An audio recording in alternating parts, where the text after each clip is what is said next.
우리 다 같이 하나님의 말씀 보시겠습니다. 하나님 말씀은 사도행전 2장 14절에서부터 36절까지의 말씀이 되겠습니다.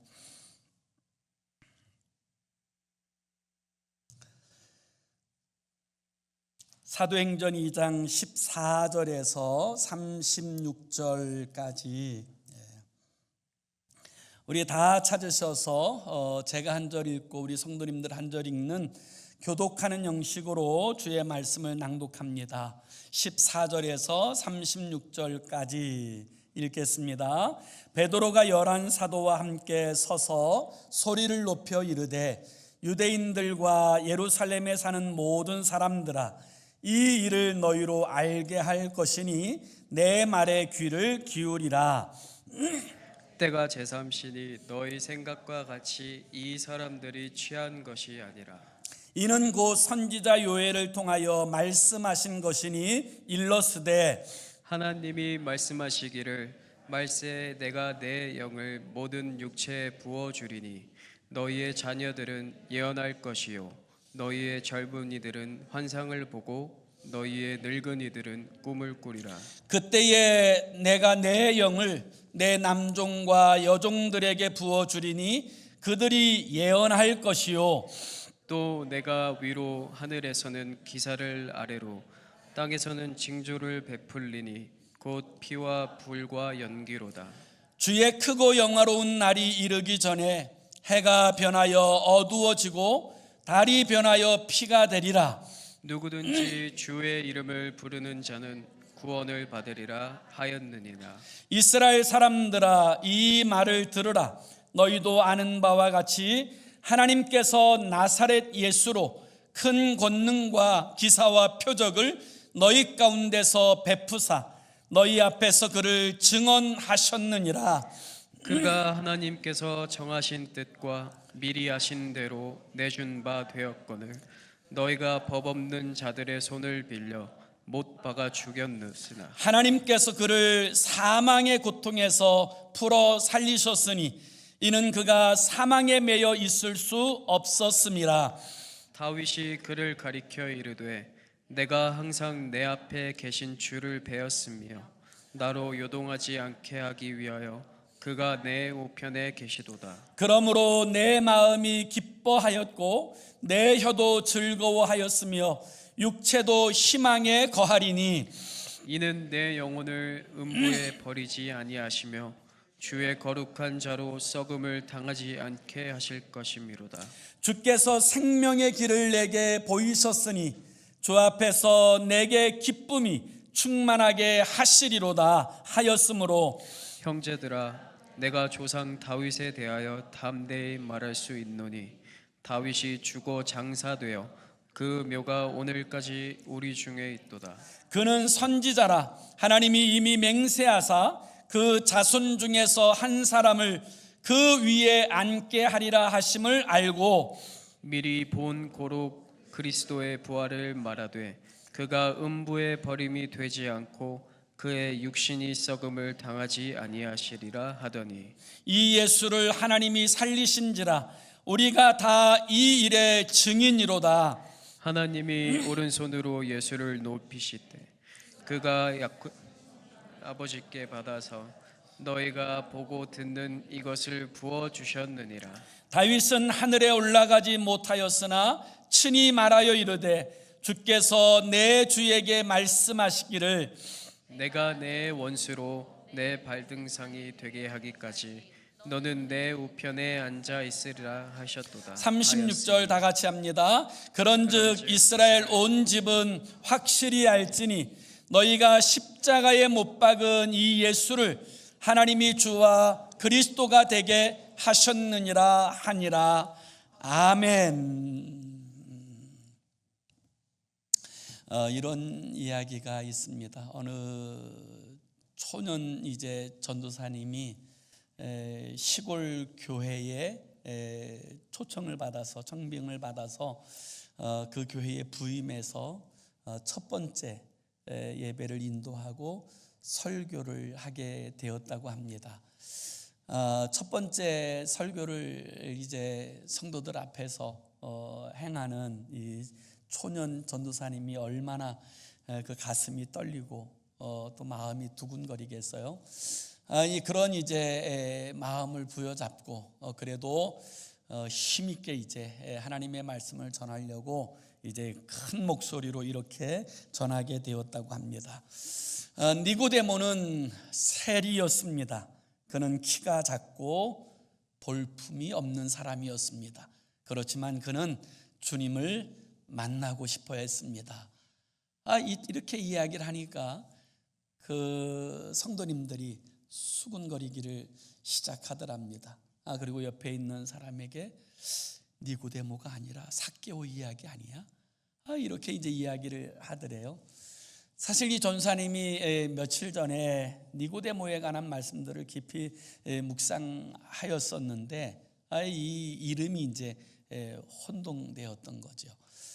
그런데도 이제 그것도 알아차리지 못하고 잔뜩 이제 진땀을 빼면서 더 큰 소리로 이렇게 소리 질렀다고 합니다. 그때 예수님이 니고데모가 살고 있던 여리고로 지나가는 것을 알게 되었습니다. 그런데 이제 예수님을 만나기 위해서 니고데모는 앞으로 더 나아갔습니다. 사람들이 길을 비켜주지 않자 키가 작은 니고데모는 뽕나무를 발견하고 그 뽕나무 위로 오르기 시작하였습니다. 이렇게 설교하자 사람들이 참고 있던 웃음을 와 하고 터뜨렸답니다. 그제서야 이제 내가 잘못 이제 이름을 말하고 있구나라는 사실을 깨달았는데 그렇다고 아이고 죄송합니다 이렇게 말하기는 너무 쑥스러워서 이 전사님이 이렇게 임기응변으로 설교를 했다 그래요. 니고데모가 뽕나무 꼭대기에 올라가서 예수님이 지나가시기를 기다리고 있을 때 우리가 잘 알고 있는 삭개오가 나타나서 야 니고데모 거기가 네 자리가 아니야 빨리 내려와.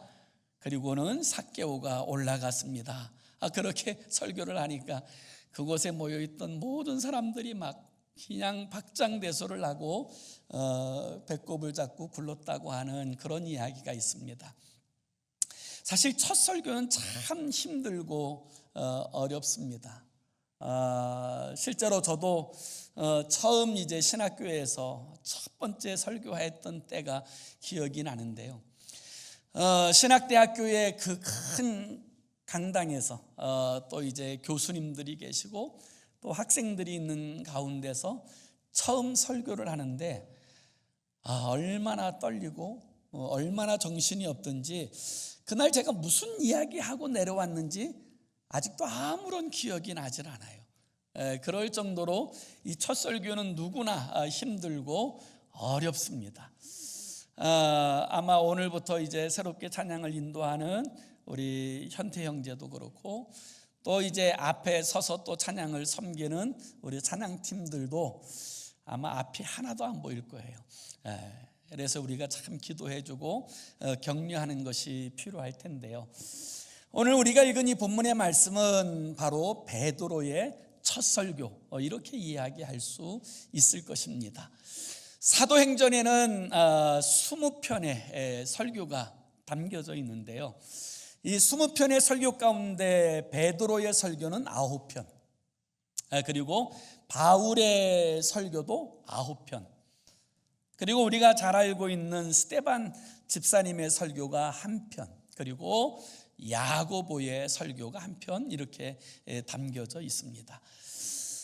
그런데 오늘 우리가 읽은 이 본문의 말씀은 오순절날 하나님의 성령이 강림하시고 성령의 충만함을 받아서 성령이 말하게 하심을 따라 말하고 대언하였던 베드로의 첫 설교 이렇게 이야기할 수 있을 것입니다.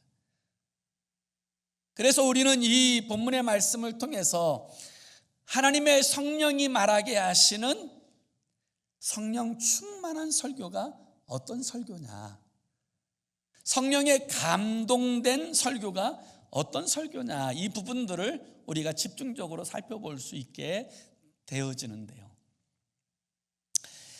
실제로 이 본문의 말씀은 이렇게 시작됩니다. 14절에 보면 베드로가 11 사도와 함께 서서 소리를 높여 이르되 유대인들과 예루살렘에 사는 모든 사람들아, 이 일을 너희로 알게 할 것이니 내 말에 귀를 기울이라.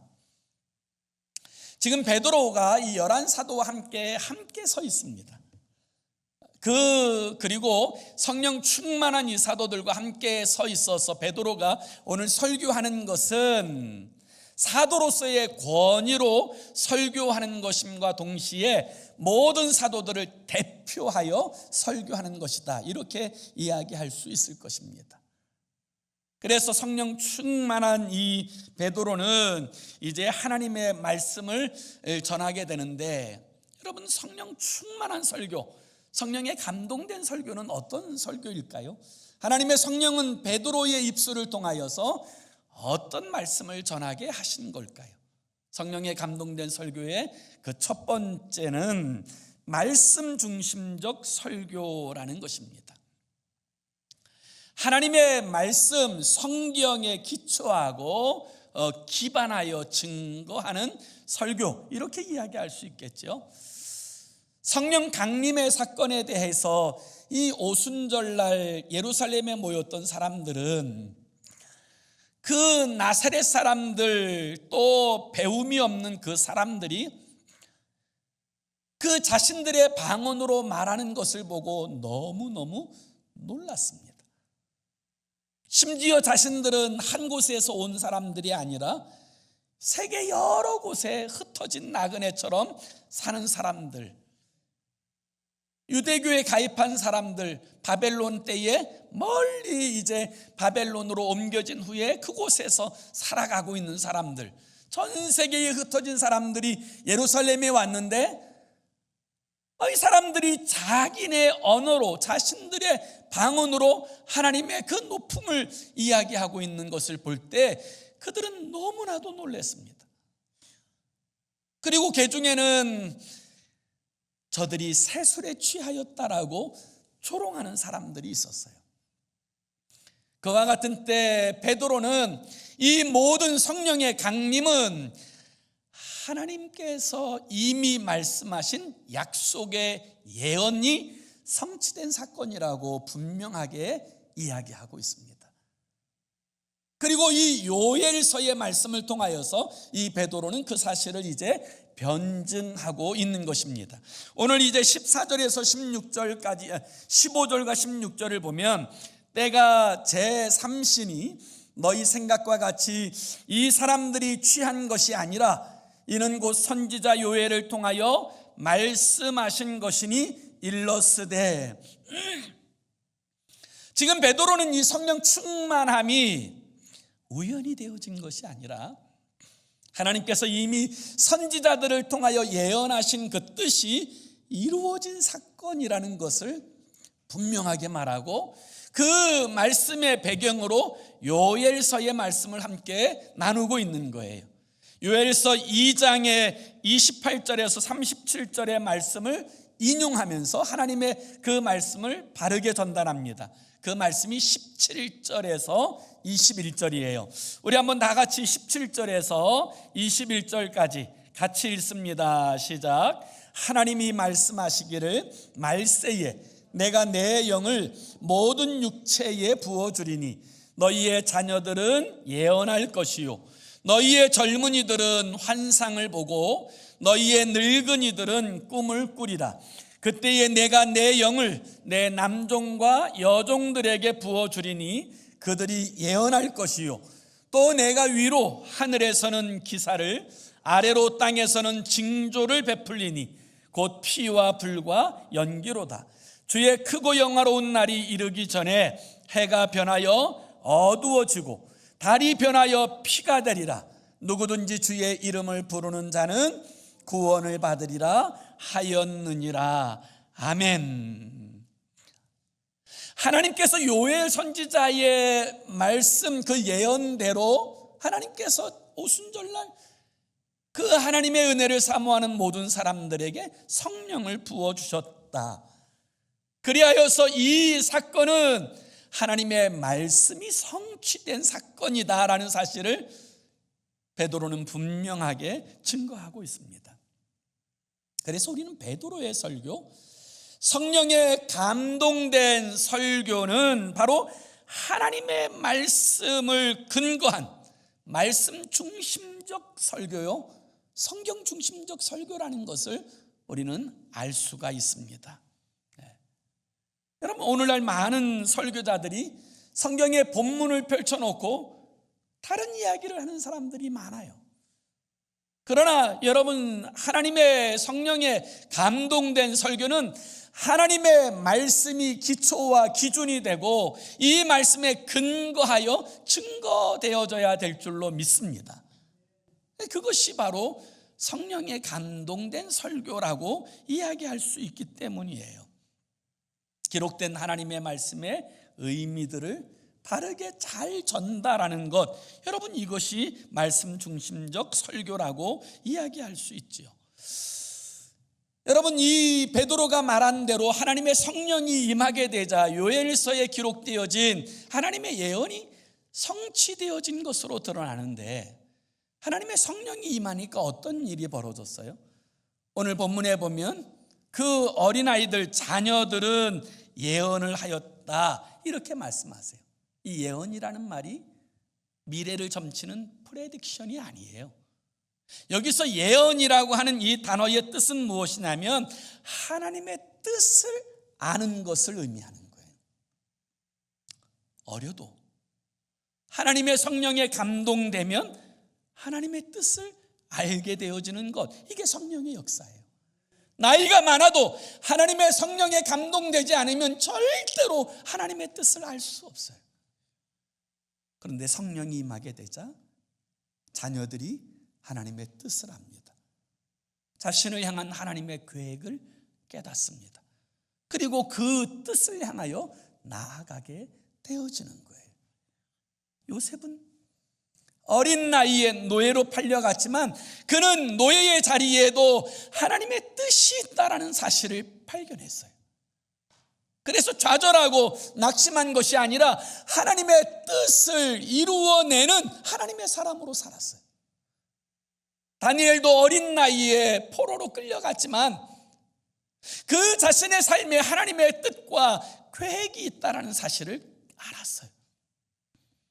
그렇기 때문에 그는 함부로 살지 않고 하나님의 뜻을 이루어가기 위한 열심을 가지고 행하여 살아가게 되어진 거예요. 자녀들도, 어린아이들도 하나님의 성령이 임하면 하나님의 뜻을 알게 됩니다. 그리고 그 뜻을 향하여 걸어가는 인생이 되어지는 거예요. 그게 성령의 역사예요. 또 젊은이들에게 하나님의 성령이 임하면 어떤 일이 벌어진다고 이야기합니까? 그들이 환상을 본다고 말씀하세요. 환상을 본다. 젊은이들은 환상을 볼 것이요. 여러분, 이 환상이라고 하는 말이 호라시스라는 이 단어가 쓰여졌는데 이것은 하나님에 대한 통찰력, 영적 통찰력을 의미할 때 사용하는 단어예요. 여러분, 요즘 젊은이들은, 정말 요즘 많은 젊은이들은 꿈 없이 살아가는 것처럼 보일 때가 있어요. 어떤 꿈을 위해서 막 열심과 열정을 내고 살아가는 사람들을 만나기가 참 어렵습니다. 그래서 되는 대로 살아가는 젊은이들이 많지 않을까, 이런 걱정이 늘 앞섭니다. 그래서 어떻게 되면 좋은데 취직하고, 또 어떻게 되면 또 이제 결혼도 하고 가정도 이루고. 그런데 하나님의 성령이 임하면 여러분, 이 젊은이가 환상을 갖습니다. 정말 가슴 벅찬 꿈을 가지고 그 거룩한 비전을 향하여 도전할 용기를 가지고 세상을 위해서가 아니라 하나님의 나라를 위해서 달려가는 인생이 되어질 수 있게 되는 줄로 믿습니다. 하나님의 성령이 임하면 그런 역사가 일어나는 거예요. 젊은이들이 꿈을 갖는 거예요. 환상을 갖는 거예요. 그리고 움직이고 뛰고 그 삶을 그렇게 허비하지 않고 정말 하나님 앞에서 복되게 살아가게 되는 거예요. 또한 성령이 늙은이에게, 노인에게 임하면 여러분 어떻게 됩니까? 꿈을 꾼다 그래요. 성령이 임하면 꿈을 꾼다. 양로원에 가야 될 나이인데 꿈을 꿉니다. 은퇴했는데 새로운 꿈을 꿉니다. 이전보다 더 영광스러운 가치 있는 꿈들을 꾸고 그것을 위해서 움직이고 그것을 위해서 살아갑니다. 그 에너지를 가지고 살아가는 거예요. 아브라함은 75세에 하나님의 부르심 앞에 자신의 모든 삶을 던져넣습니다. 본토 친척 아비집을 떠납니다. 그 나이에 자신이 일생 거주하였던 그 삶의 자리를 떠나는 것은 절대로 쉬운 일이 아닙니다. 그러나 하나님이 주시는 꿈을 갖게 되어지니까 이 아브라함은 모든 것을 다 내려놓고 하나님이 주신 거룩한 꿈을 붙들고 나아갑니다. 그리고 그는 믿음의 조상이 되는 거예요.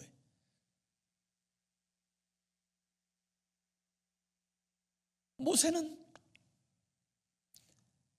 그 나이 80에 하나님의 소명을 받습니다. 그리고 그는 자신의 모든 그 삶을 소명을 위해 살아가게 될 때 그는 이스라엘 백성들을 출애굽케 한 영광스러운 하나님의 사람이 되어진 거예요. 갈렙은 85세에 모든 사람들이 거부하고 올라가기를 두려워하였던 헤브론 산지를 전쟁을 치르기 위해서 올라갑니다.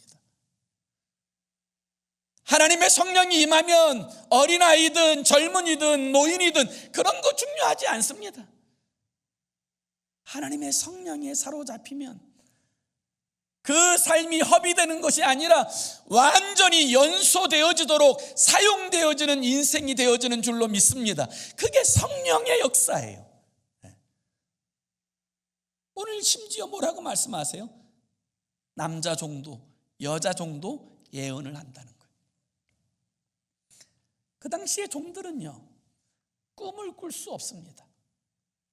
종이 돼가지고 무슨 노예가 무슨 꿈을 꾸겠어요?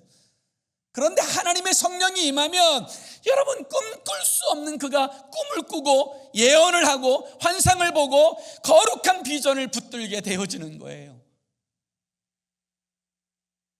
목적 없이 살아가고 있다면, 무기력하게 살아가고 있다면 여러분 오늘 우리에게 필요한 것은 성령의 충만함이에요. 하나님의 성령에 사로잡혀야 그 인생이 나아갈 길이 확실하고 그리고 어디를 위해서 무엇을 위해서 살아야 되는지 자신의 삶을 완전히 연소시키는 그런 인생으로서의 삶을 살아낼 수 있게 되어지기 때문이에요. 그래서 베드로는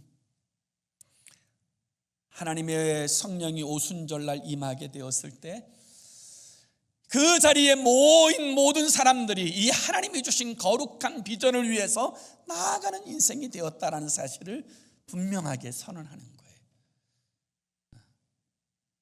그리고 오늘날에도 하나님의 성령이 우리에게 임하시면 우리를 움직이시는 줄로 믿습니다. 살아나게 하고 일어나게 하고 움직여 하나님의 나라와 그 영광을 위해서 거룩하게 살아가게 되는 그런 인생으로 세우시는 거예요. 하나님의 성령에 감동된 설교의 두 번째 특징은 무엇이냐면 바로 예수 그리스도 중심적 설교를 하게 된다는 거예요. 베드로의 설교의 핵심은 예수 그리스도였어요. 다른 거 말하지 않았어요. 예수님을 이야기합니다. 예수님께서 하나님의 뜻대로 이 땅에 오셔서 하나님께서 맡겨주신 영광스러운 사명을 이루어내셨고 예수님의 십자가, 예수님의 부활, 예수님의 승천 모든 것이 하나님의 계획하심과 예정 가운데 이루신 하나님께서 이미 말씀하신 예언의 성취라는 사실을 이 베드로는 하나님의 말씀에 근거하여서 증거하고 있는 거예요. 그래서 베드로는 예수님의 이 네 가지를 이야기해요. 그 첫 번째는 하나님께서 예수 그리스도를 통하여 일하셨다라는 것을 분명하게 말씀하고 있어요. 그것이 22절의 말씀이에요. 우리 한번 다 같이 22절 말씀을 함께 같이 읽습니다. 시작. 이스라엘 사람들아, 이 말을 들으라. 너희도 아는 바와 같이 하나님께서 나사렛 예수로 큰 권능과 기사와 표적을 너희 가운데서 베푸사 너희 앞에서 그를 증언하셨느니라. 아멘. 여러분, 오늘 이 설교를 듣는 오순절날 그 베드로의 설교를 듣는 그 모인 모든 사람들, 그들 가운데서 그들은 예수님에 대하여 직접적으로 혹은 간접적으로 다 경험한 사람들이에요. 그래서 오늘 본문 22절에 너희도 아는 바라. 지금 이 베드로가 그렇게 이야기하는 거예요. 너희도 아는 바라. 그들 중에는 여러분, 예수님께서 떡 5개 물고기 2마리로 5,000명을 먹이시고 12강주리가 남게 하시는 오병이어의 기적의 자리에 있었던 사람도 틀림없이 있었을 거예요. 그들 중에는 주님의 놀라운 이 치유의 역사를 통하여서 질병에서, 연약함에서 고침받은 사람들도 그 가운데 있었을 거예요. 어떤 사람은 귀신에게서 자유함을 얻은 사람들도 있었을 것이고, 주님께서 행하신 놀라운 기적과 역사들을 체험한 사람들, 아니면 그 일에 대하여 들은 사람들, 여기에 모인 모든 사람들이 그런 사람들이었을 거예요. 그들에게 지금 베드로가 뭘 이야기합니까? 하나님께서 나사렛 예수 그리스도를 통하여 하나님께서 이루시고자 하시는 그 일을 성취해 내셨다. 여러분, 이 사실을 설교하는 것이고요. 예수님의 두 번째 이야기는 바로 예수님의 죽음은 하나님의 계획이라는 사실을 베드로는 설교합니다. 그것이 23절이에요. 우리 23절도 같이 읽습니다. 시작. 그가 하나님께서 정하신 뜻과 미리 아신 대로 내준 바 되었거늘 너희가 법 없는 자들의 손을 빌려 못 박아 죽였으나. 예수 그리스도의 십자가의 죽음은 육신적으로 보면 불법한 자들에 의하여 죽은 죽음이에요. 그러나 영적으로 보면 하나님께서 미리 정하시고 계획하신 바가 이루어진 죽음이에요. 우연한 죽음이 아니라 하나님께서 예비하셨고 계획하신 바가 성취되어진 사건이 바로 십자가의 사건이라는 것을 분명하게 증거하고 있는 거예요. 그리고 세 번째, 예수님에 대하여 무엇을 증거합니까? 예수님의 부활은 하나님께서 다시 살리신 것이다 라는 것을 증거하고 있어요. 그게 24절에서부터 32절까지의 말씀인데요, 우리 24절 한 절만 우리 같이 읽습니다. 시작. 하나님께서 그를 사망의 고통에서 풀어 살리셨으니 이는 그가 사망에 매여 있을 수 없었음이라. 아멘. 하나님께서 예수를 사망의 고통에서 풀어 살리셨다. 예수 그리스도의 부활은 하나님의 약속의 성취이고 하나님께서 이루신 것이라고 이야기해요. 그리고 나서 이 베드로는 다윗이 이 하나님의 성령에 감동하여 예언하였던 바를 통하여 예수 그리스도의 부활을 설명하는 것, 이것이 25절부터 32절까지의 이야기. 다윗은 왕이지만 선지자였습니다. 그래서 하나님의 성령에 감동하여서 예수 그리스도께서 이 음부의 죽음에 매여 있지 않고 썩음 가운데 있지 않고 부활할 것을 분명하게 예언했어요. 그 예언은 자신에 대한 예언이 아니에요. 왜냐하면 이 다윗은 여러분 이미 죽어 그의 무덤이 지금 그들과 함께 있기 때문이에요. 그래서 다윗의 자손으로 오시는 그 그리스도의 이 부활에 대해서 여러분 이 다윗은 그렇게 예언한 거예요. 특별히 27절 우리 한 절만 찾아보면 이는 내 영혼을 음부에 버리지 아니하시며 주의 거룩한 자로 썩음을 당하지 않게 하실 것이미로다. 이 말씀이 바로 예수 그리스도에 관한 부활의 예언이라는 것을 베드로는 이 말씀에 근거해서 증거하고 있는 거예요. 그리고 네 번째로 이 베드로는 예수님의 승천에 대해서 이 승천 또한 예언대로 성취된 사건이라는 것을 분명하게 말씀하고 있어요. 그리고 나서 시편 110편 1절의 말씀을 가지고 이 예수 그리스도의 승천에 관한 의미들을 설명하고 있는데요, 이것이 바로 34절 35절이에요 우리 한번 다시 34절 35절도 같이 읽습니다. 시작. 다윗은 하늘에 올라가지 못하였으나 친히 말하여 이르되 주께서 내 주에게 말씀하시기를 내가 내 원수로 내 발등상이 되게 하기까지 너는 내 우편에 앉아 있으라 하셨도다 하였으니, 이렇게 이야기해요. 다윗은 하늘로 올라가지 않았어요. 그런데 이 다윗의 자손으로 오시는 그리스도 메시아는 하나님께서 우편으로 그 오른손으로 불러 우편에 두셨다는 거예요. 그것이 바로 이 승천을 이야기하는 것이다 라는 사실을 분명하게 이야기해요. 예수님께서도 이 사실을 이 말씀을 통하여서 성취되어진 예언인 것을 확증하시는데요, 마태복음 22장 41절에 46절에 보면 예수님이 이렇게 말씀하세요. 바리새인들이 모였을 때에 예수께서 그들에게 물으시되 너희는 그리스도에 대하여 어떻게 생각하느냐? 누구의 자손이냐? 대답하되 다윗의 자손이니이다. 이르시되 그러면 다윗이 성령에 감동되어 어찌 그리스도를 주라 칭하여 말하되 주께서 내 주께 이르시되 내가 내 원수를 내 발 아래 둘 때까지 내 우편에 앉아 있으라 하셨도다 하였느냐? 다윗이 그리스도를 주라 칭하였은즉 어찌 그의 자손이 되겠느냐 하시니 한마디도 능히 대답하는 자가 없고 그날부터 감히 그에게 묻는 자도 없더라. 여러분, 베드로는 구약의 예언으로 예수님은 부활하시고 승천하시고 그리고 지금 하나님 보좌 우편에 계신다는 사실을 증언하고 있습니다. 우리 주 예수님은 우리의 죄를 대신하여 십자가에 죽으시고 부활하셨을 뿐만 아니라 승천하셔서 하나님 보좌 우편에서 우리를 위하여 오늘도 지금도 간구하여 주시는 줄로 믿습니다. 그것이 여러분 하나님의 예언하심의 그 뜻대로 되어진 것이라는 것을 분명하게 말씀하고 있어요. 이처럼 여러분 베드로의 설교, 하나님의 성령에 감동되어 성령의 말하게 하심을 따라 전하는 이 설교의 주제는 언제나 그리스도 예수가 되어져야 되는 거예요. 모든 성경은 예수 그리스도를 증거하는 책이고 성경의 원저자이신 성령은 그리스도의 영입니다. 그래서 성령 충만한 설교는 그리스도 예수를 증거하는 설교일 수밖에 없게 되어지는 거예요.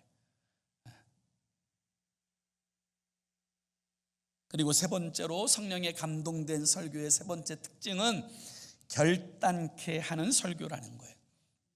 결단케 하는 설교. 연설이나 강연은 자신이 알고 있는 것과 자신들의 경험을 이야기해 주면 돼요. 그러나 설교는 그렇지 않습니다.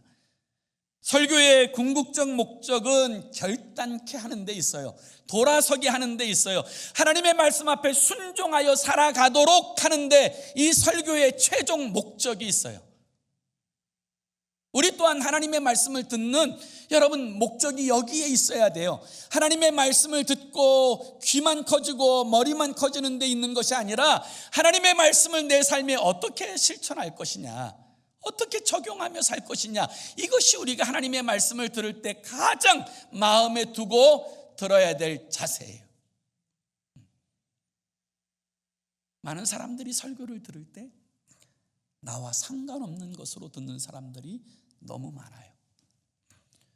그래서 깊이 듣지 않습니다.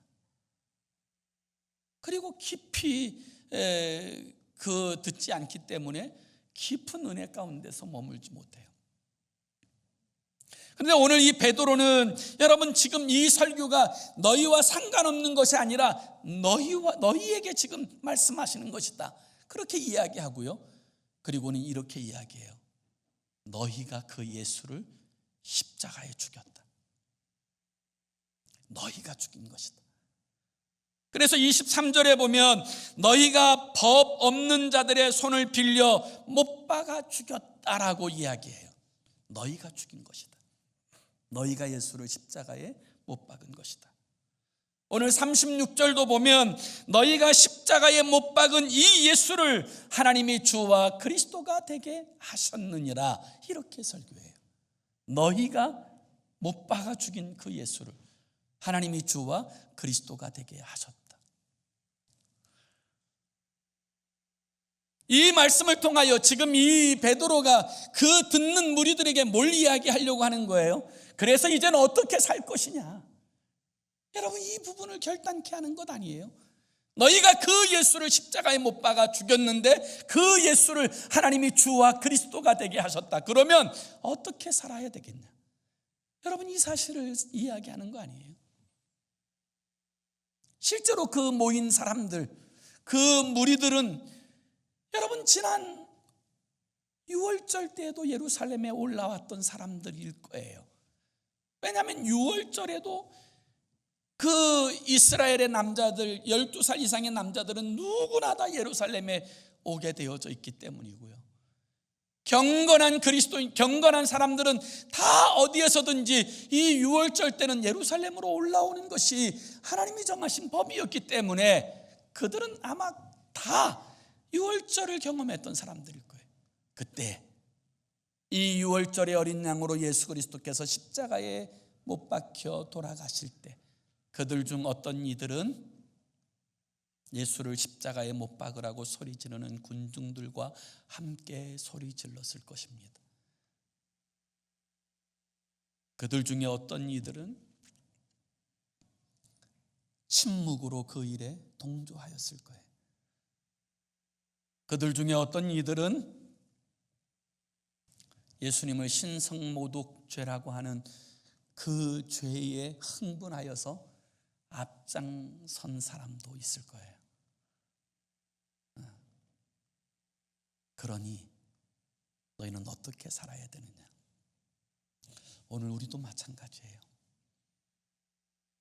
우리 또한 2000년 전 그곳에서 예수를 십자가에 못 박지 않았지만 예수 그리스도의 십자가의 사건은 내 죄 때문이라는 사실을 우리가 인정하게 될 때 우리가 바로 예수 그리스도를 십자가에 못 박은 사람들이에요. 그렇다면 우리는 어떻게 살아야 되느냐?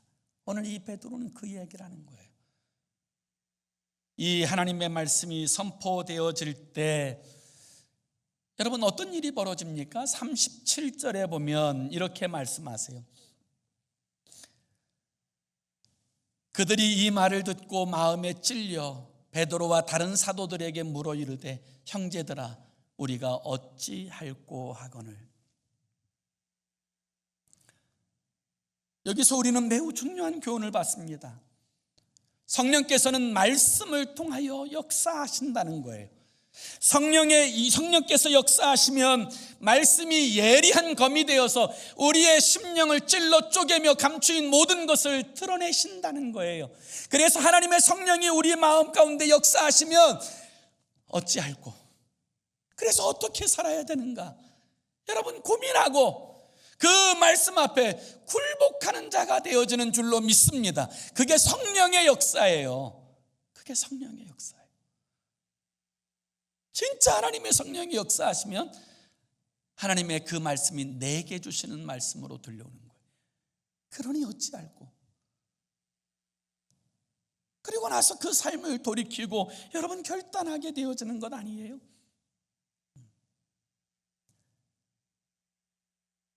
제가 신학교 때 정말 감동 깊게 들었던 예화 하나가 있어요. 제가 그 예화를 참 좋아하는데 미국의 어느 한 시골 임업하는 마을에 나무를 이제 오래전에 그 나무를 베어서 그것을 이제 시장에 내어다 파는 그런 마을이 형성이 되어졌는데 이제 사람들이 점점 모이다 보니까 그 임업하는 마을에 그 사람들이 이제 영적 공허함을 달래기 위해서 교회당을 짓고는 목사님을 청빙해 왔답니다. 그래서 이제 주일이 되면 그들이 다 모여서 예배를 드리고 그리고 은혜를 받고 그랬는데, 새로 오신 목사님이 이제 와서 설교를 하는데 그곳에 모인 사람들이 다 흡족하게 은혜를 받은 거예요. 이 목사님도 참 고맙고 감사하고 이제 그런 마음으로 지내다가 어느 날 성도들이 어떻게 살고 있는가를 이제 살펴보기 위해서 작업하는 현장을 이제 지나가다 보니까 그때 알게 된 사실은 그 임업하는 마을이 자기네 마을만 있는 게 아니라 바로 위에 윗동네도 있다는 것을 알게 됐어요. 근데 임업하는 사람들이 통나무를 다 잘라서 그런 다음에 이제 그 통나무 끝에다가 그 나무를 자른 사람의 그 불도장을 콱 찍어가지고는 이제 밑으로 내려 보내면 이제 그 나중에 제일 밑에서는 그걸 다 엮어서 또 다시 이제 그 도매상에게 전달하고 이런 이제 방식으로 되는데, 가만히 보니까 자기 교회 성도님 한 분이 그 윗마을에서 내려온 그 통나무를 끝을 다 잘라가지고는 마치 자기가 그것을 벌목한 것처럼 자기 도장을 콱 찍어가지고 밑으로 내보내는 거예요. 한두 사람이 아니에요. 그래서 이 목사님이 너무 시험에 들어가지고 안 되겠다 싶은 마음이 들어서 그 다음 주일날 설교 제목이 내 이웃의 것을 도둑질하지 말라. 그리고 이제 작정하고 설교를 했답니다. 그런데 놀랍게도 성도들이 그 말씀을 너무 잘 받아들이는 거예요.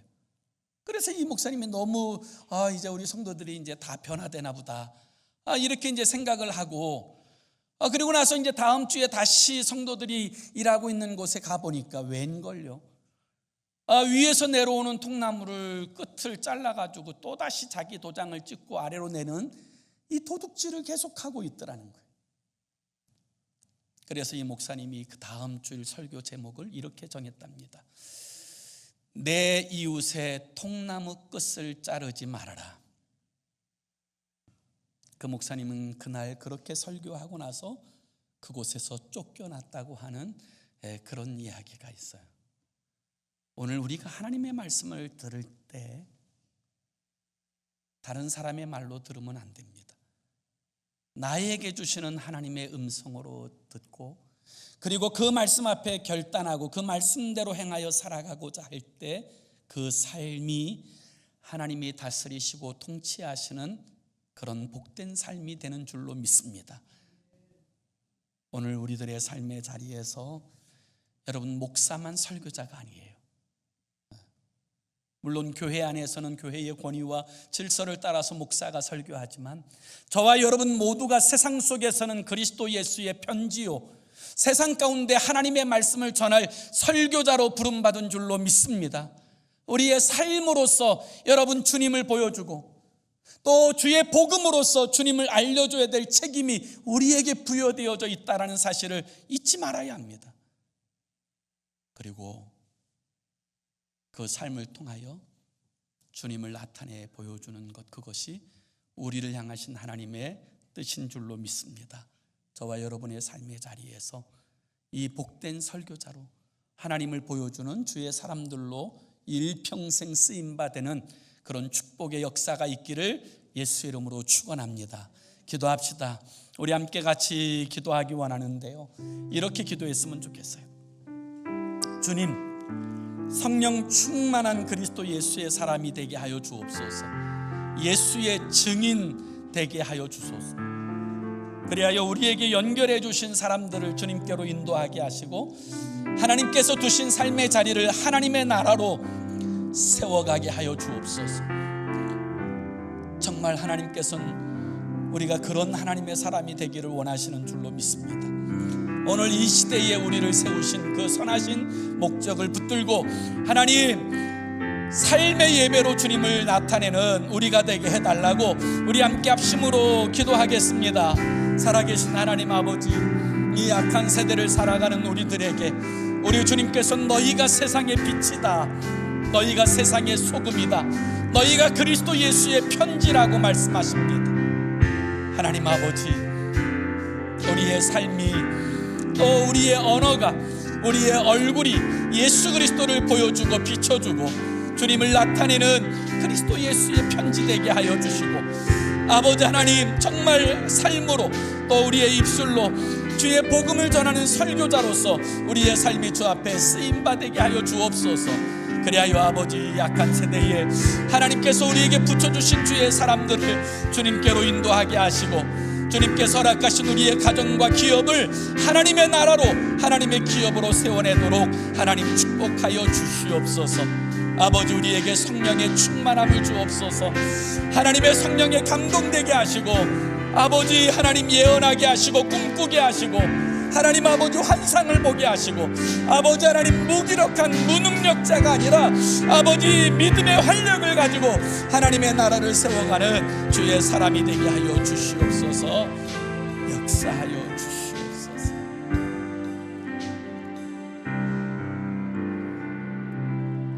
살아계신 하나님, 하나님의 성령이 임하면 어린 자녀들은 예언합니다.